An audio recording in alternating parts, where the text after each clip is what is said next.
Sir जी फरमाते हैं, doctor अल्लामा मोहम्मद इकबाल के शायरी मजमुआ बांगदरा में एक नज्म है, फूल का तोहफा अता होने पर। ये नज्म फूल का तोहफा अता होने पर एक खूबसूरत तख्लीक है जो शायर के लतीफ़ जज्बात और गहरे ख्यालात को उजागर करती है। इस नज्म की तशरीह शेर बा शेर दर्ज झैल है। वो मस्त नाज जो गुलशन में जा निकलती है, कुल्ली कुल्ली की जुबान से दुआ निकलती है।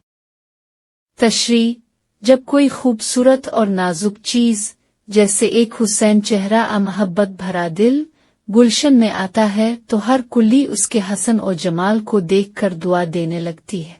शायर यहाँ फितरत के हसन और इंसानी जज्बात को जोड़कर बयान कर रहे हैं कि खूबसूरती जहाँ होती है वहाँ मोहब्बत और दुआएं खुद ब खुद जन्म लेती है।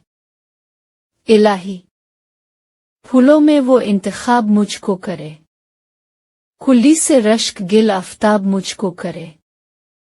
तशरीह, शायर दुआ कर रहे हैं कि खुदा उन्हें ऐसा मकाम अता करे कि वो आम कलियों की बजाय सूरज के मानिंद चमकने वाले गिल की तरह नुमायां हो, यानी वो महज आम इंसान ना हों बल्कि नुमायां खूबियों के हामिल हों जिन पर लोग रश्क करें। तुझे वो शाख से तोड़े, ज़हे नसीब तेरे, तड़पते रह गए गुलजार में रकीब तेरे। तशरीह, यहाँ शायर एक फूल से मुखातिब होकर कह रहे हैं कि तेरी खुश नसीबी है कि तुझे शाख से तोड़कर किसी खास मकसद या किसी महबूब को पेश करने के लिए चुना गया, जबकि बाग में बाकी तमाम फूल तरसते रह गए।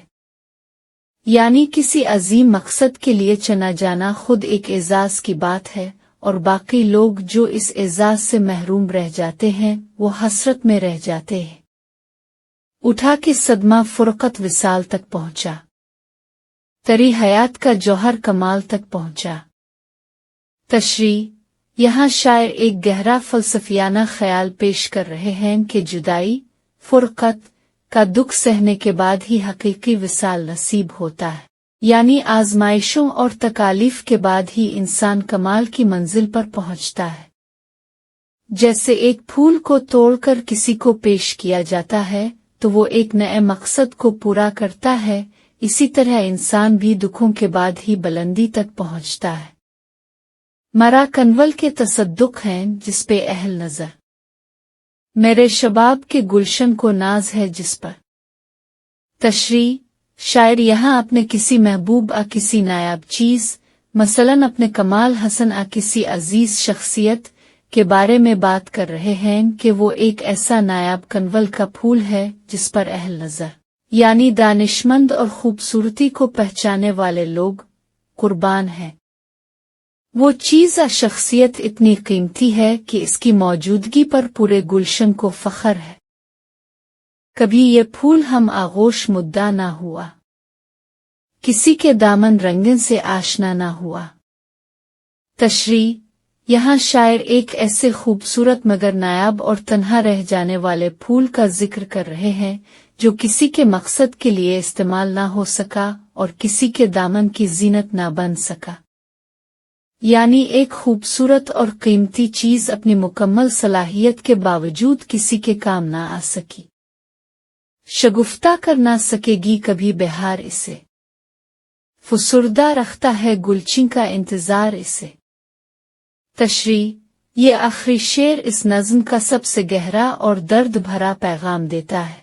शायर कह रहे हैं कि बहार जो हर चीज़ को खिलने और निखरने का मौका देती है वो भी इस फूल को खुशहाल नहीं कर सकती क्योंकि वो किसी खास चुनने वाले गुलचिं का इंतजार कर रहा है।